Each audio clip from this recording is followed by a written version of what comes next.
Hey everybody, welcome to the garden. I hope you're having a great day. So this video is going to be a bit different from the norm.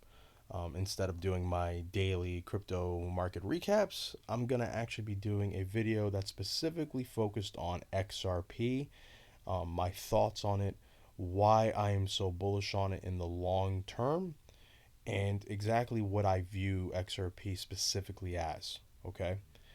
Again, this is not financial advice, it's just my opinion. I and many others in my group have been investing in XRP for many, many years. But I just want to go over a few things that others have gone over, but I do think hasn't been highlighted enough, and that I hope will make things clearer if there's any doubts or if there's any want for more information, whether you're invested in XRP already or if you're thinking about doing it now. Okay?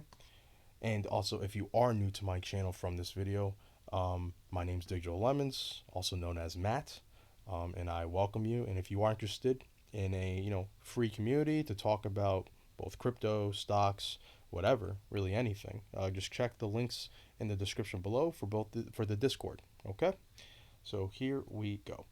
So, all right, you're seeing a few things on the screen, but let me just start off before we go over what these boxes are. Okay, so XRP is a currency. It's a coin, and it's predominantly used by Ripple, which is a fintech company. Many know that these two things are usually uh, placed together, which is incorrect. They are two separate entities. XRP is not Ripple, and Ripple is not XRP. However, Ripple is the biggest user of XRP and is the one that is doing the most work as of now to better and improve the ecosystem around XRP. Whether they'll be that forever, I do not believe so. Okay, so what is XRP? What exactly is XRP? Well, to me, it is a shipping container. Okay, I see XRP as a shipping container. And why do I see that? Well, I think of the Internet of Value. I think of what the XRP ledger is as a decentralized exchange, and then I think of the Interledger Protocol, the ILP, and how XRP operates on it. And all I can think of is this is a shipping container, the first shipping container that will be used on the blockchain, okay, on a consensus network.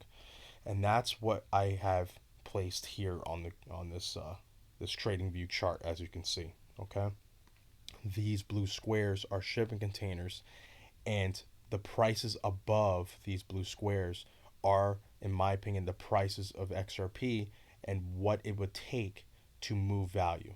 So let me explain this a little further. So, for example, let's say Bank of America wants to move $1 billion in XRP. Well, they need a billion coins. Okay, there's 100 billion coins. About 40 to 50% of that's in escrow at any given time. All right, but there's a billion coins they need, 100 billion in total supply, and based off that, you would think they wouldn't have much of an issue.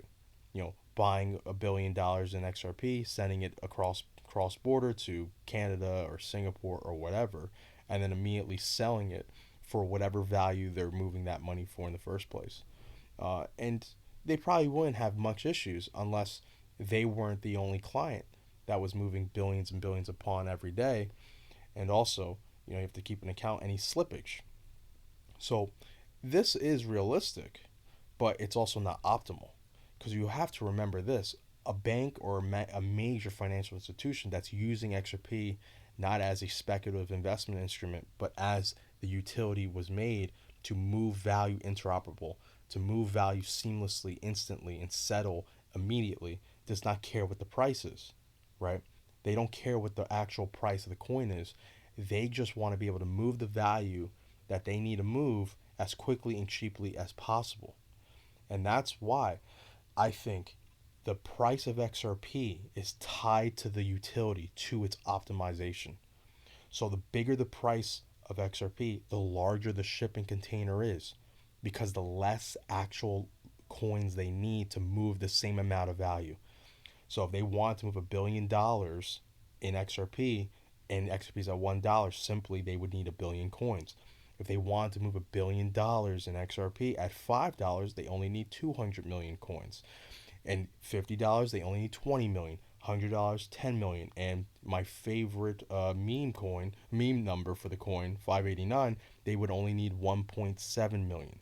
So what that means is this ecosystem, this ecosystem would be able to be more optimal for more participants. Okay, if it was stuck at $1, well, good luck having multiple tier one banks that are moving billions upon billions of dollars every day just for their services, not including other customers, not including the smaller services like MoneyGram or Wells Fargo that may end up using this system. It just wouldn't be feasible, and you would come to find in the end a lot of gridlock, which would lead to a lot of slippage, which just wouldn't be optimal. So if these services don't care what the actual price of the coin is, because it doesn't change the value that they're sending over to immediately seamlessly change into whatever value they're going for, then the price doesn't matter. The price actually does not matter. And that to me is what's most important to realize, that XRP is not really a speculative asset to the customers. It's not a buy and hold commodity that Bitcoin's attempting to be. It's made to be bought and then instantly sold. But the higher the price, the more value you can put into there with less of the supply. And that to me is the magic. And that is why really high prices can be possible. Again, I'm not saying this is going to happen within this decade. This could take 20, 30, 50 years. Yeah, I remember Ripple's also attempting to change the plumbing system of the largest industry on the planet, the financial industry. And a lot of these entities can't move quickly. They're too large. They already have their own shipping containers via the SwiftNet system. They already have their own shipping containers upon shipping containers on the largest shipping vessels in the world. They can't just turn those so quickly to adopt the new system. It takes time. I believe we're witnessing them over this last, I would say, 5 to almost 10 years, them doing that.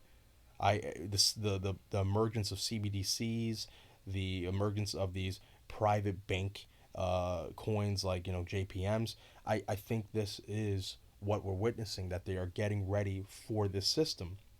And now the next question would be, well, how would they all connect? And I think that's already been created. It's already been made, and it's already overall operational. And that is the ILP, the Interledger Protocol. And the amazing thing about ILP, it's in the name, Interledger Protocol. It allows for existing protocols like PayPal, Zelle, Venmo, your bank, anything to connect to and use the XRP ledger seamlessly. So what do I mean by that is, if you're using PayPal and I'm using Zelle, and you need, Mexican peso and I have the dollar, well, I can send you money through that same protocol I've been using for many years.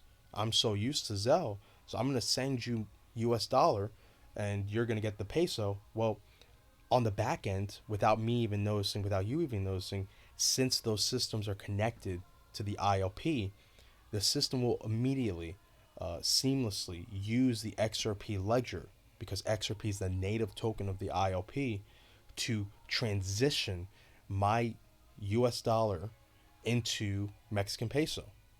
And all it will look like is that PayPal, Zelle connected to PayPal. All right. And that's where these prices can become reality. That, in my opinion, that's the extreme potential of what XRP can be once the ILP, if the ILP succeeds. Again, nothing's set in stone. And again, that means XRP is a shipping container. You're shoving it with value that you're sending to another person or one entity to another. But then it gets even more crazy when you think about what the ILP actually allows for and what role NFTs will play. So NFTs, the non-fungible tokens, can allow you to tokenize anything, any asset, whether it's oil barrels, real estate, tea bags, whatever. Anything could be tokenized and placed upon the XRP ledger as an IOU, which then is connected to the IOP, which then can connect to all the services that are connected to that protocol.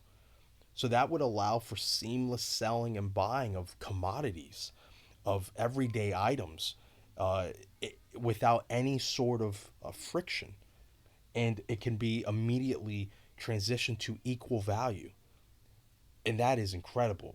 That is absolutely incredible. And I can't I can't really describe enough the potential of that.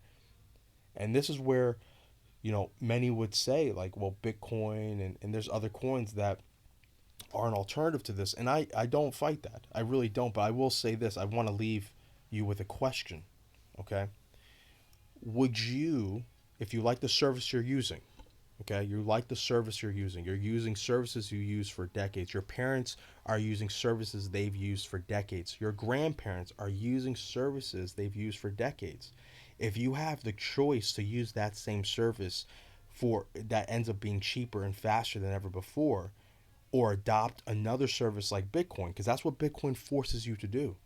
Bitcoin is forcing you to leave those services for that platform, that truth platform that is more expensive and slower. It is more expensive and slower, and you are forced to adopt it and learn it. Or would you and your parents and your grandparents just stay with what you know that ends up being cheaper and faster? And that's why CBDCs are destined to win, guys. Human nature is not to adopt new things when the new thing is worse than the old thing. Whether the new thing is actually better for them is irrelevant. The function of the new thing that is Bitcoin is not as optimal.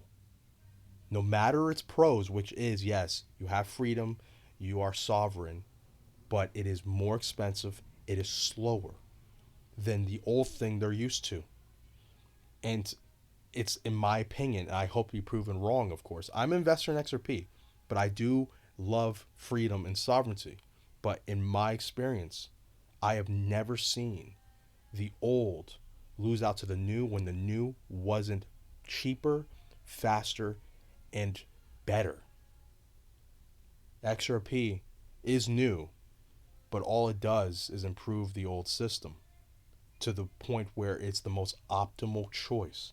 And CBDCs will be cheaper than anything the private market can create because it will have the IOP and the XRP ledger. It will have the shipping container of the future. So, closing out on this is pretty much all I'm going to focus on. I know there's so many more creators out there who deep dive and do way better than, way better at explaining the minute details. Darren Moore, King Solomon, those two are great. I recommend them wholeheartedly. They both have their YouTube channels. Please check them out. But I just want to highlight why the prices simply could get to where they are, because I believe these prices are tied to the utility. They're tied to the utility of XRP. The more expensive it is, the larger the shipping container, which means more liquidity. All right. Everyone, thanks for stopping by. Hope you learned something new, or at least hope you were entertained, even though if I'm wrong or not, let me know. And to my members, always remember, be patient, be vigilant, and be nimble. Love you guys. Take care. Bye.